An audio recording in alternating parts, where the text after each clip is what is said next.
لقمان کی شخصیت کے بارے میں اگرچہ ایک اختلاف ہے، بعض مورخین کے نزدیک یہ عرب بائدہ سے ان کا تعلق ہے۔ یہ اصطلاح بھی نہیں سمجھ لیجئے، عرب بائدہ کہتے ہیں ان اقوام کو کہ جو نسیم منسیہ ہو گئی، عرب کی پرانی اقوام۔ قوم عاد تھی بہت بڑی قوم جس کی طرف حضرت ہود بھیجے گئے تھے، وہ ختم ہو گئی عذاب الہی سے، اس کا وجود نہ رہا۔ قوم سمود تھی بہت بڑی قوم جس کی طرف حضرت صالح بھیجے گئے، وہ ختم ہو گئی، نام و نشان مٹ گیا۔ یہ کہلاتے ہیں عرب بائدہ، پرانے جو ختم ہو گئے۔ پھر یہ عرب عاربہ اور پھر عرب مستعربہ، یہ تین اصطلاحات ہیں، پھر کبھی کسی موقع پر ان کی وضاحت باقی کی کروں گا۔ عرب بائدہ کی میں نے اس لیے کر دی ہے کیونکہ ایک رائے یہ ہے کہ قوم جو عاد تھی اسی میں سے ایک بادشاہ لقمان تھے، لقمان ابن عاد، اور یہ بہت حکیم اور دانا انسان تھے، بہت فہیم، بہت سمجھدار انسان تھے۔ ایک رائے یہ ہے، اور ایک رائے یہ ہے کہ در حقیقت قوم عاد جو ہے جب تباہ ہوئی ہے تو اس کا کچھ حصہ جو ہے جو بچ گئے تھے اہل ایمان، وہ یمن میں جا کے آباد ہوئے، وہاں انہوں نے ایک حکومت قائم کی، وہاں پر ایک بادشاہ ہوئے ہیں لقمان نام کے۔ لیکن یہ زیادہ تر تاریخی حوالوں سے یہ بات کہی جاتی ہے۔ صحابہ کرام رضوان اللہ تعالی علیہ مجمعین کی جو رائے ہے، جن میں کہ میں آپ کو گنوا دیتا ہوں،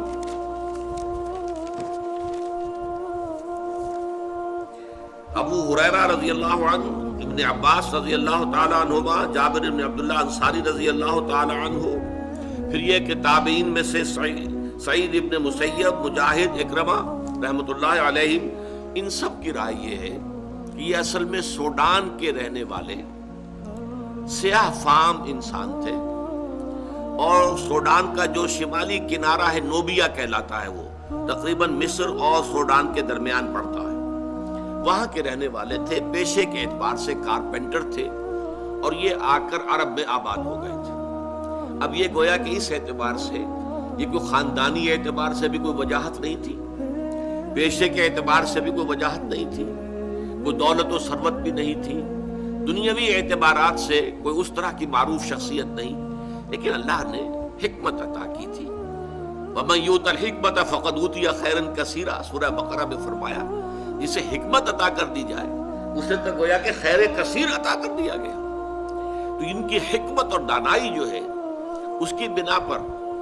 ان کے اقوال کوٹ کیے جاتے تھے عرب میں، جو خطباء تھے۔ جیسے اب میں تقریر کرتا ہوں تو علامہ اقبال کے اشعار جو ہے کوٹ کرتا ہوں، اس لیے کہ میں محسوس کرتا ہوں کہ جو بات میں کہنی چاہ رہا ہوں وہ شاید میں اپنے الفاظ میں اتنی خوبصورت طور پر نہ کہہ سکوں جیسا کہ اقبال نے اس اپنے شعر میں کہا ہے، تو بات کو واضح کرنا مقصود ہے نا، تو اس لیے آپ حوالہ دیتے ہیں پھر اس اعتبار سے بھی کہ انہیں مانا جاتا ہے، مسلم ہے، حکیم الامت ہے، بہت بڑے فلسفی ہیں، بڑے دانا انسان ہیں۔ تو یہی کوٹ کرنے کا انداز تھا عرب میں کہ شعراء اور خطباء یہ کوٹ کیا کرتے تھے۔ چنانچہ امرؤ القیس جس کو کہا جاتا ہے کہ عرب شعراء کا سردار، بادشاہ، اسی طرح حضرت لبید جو سبع معلقہ کے شعراء میں سے آخری تھے اور ایمان لے آئے تھے، عاشا اور طرفہ وغیرہ ہم، یہ جو اشعار جو شعراء ہیں ایام جاہلیت کے، یہ اپنے اشعار میں بھی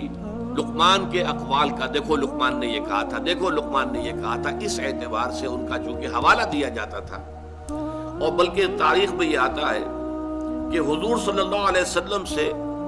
ایک شخص نے آ کر معاملہ کیا تھا، سوید ابن سامت نے، اس نے یہ کہا تھا 3 سال قبل ہجرت سے مکے میں آیا اور کہا کہ اے محمد، میں نے سنا ہے تم بہت عمدہ کلام پیش کرتے ہو، تو میرے پاس بھی ایک کلام ہے جو بہت عمدہ ہے، میں اپنا کلام پیش کرتا ہوں، تم کیا کلام پیش کرتے ہو، تم لاؤ۔ تو اس نے خود جو ہے حضرت لقمان کے نصائح کو پڑھ کر سنایا، ان کی کوئی چیزیں جو ہے، یہ صحیفہ لقمان کے نام سے وہاں پر موجود بھی تھا، عرب کے اندر موجود تھا، اب بھی اس نام سے کچھ کتابیں مغرب میں بھی بکتی ہیں، لیکن ان کی اوتھینٹسٹی جو ہے وہ ظاہر بات ہے کہ یقینی نہیں ہے۔ پھر حضور نے قرآن مجید پڑھ کر سنایا تو شخص نے تسلیم کیا، واقعتاً جو کلام آپ پیش کر رہے ہیں وہ بہت بلند تر ہے، بہت اعلیٰ ہے، بہت عرفہ ہے، اگرچہ یہ کہ اس کا ایمان لانا ثابت نہیں، ایمان نہیں لایا، واپس چلا گیا اور پھر جنگ بعاث میں مارا گیا۔ بہرحال قرآن مجید میں اسی انداز سے اتمام حجت کے طور پر پیش کیا جا رہا ہے حضرت لقمان کی نصائح کو کہ دیکھو لوگو، اے قریش کے لوگو، جن باتوں کی تعلیم محمد تمہیں دے رہے ہیں صلی اللہ علیہ وسلم، جن باتوں کو ماننے کی دعوت دے رہے ہیں، تم جسے ایک حکیم اور دانا انسان سمجھتے ہو، جس کے اقوال کو تم کوٹ کرتے ہو، تمہارے خطباء اور شعراء جس کا حوالہ دیتے ہیں، اس کی بھی بنیادی تعلیم وہی تھی کہ جو آج محمد پیش کر رہے ہیں صلی اللہ علیہ وسلم۔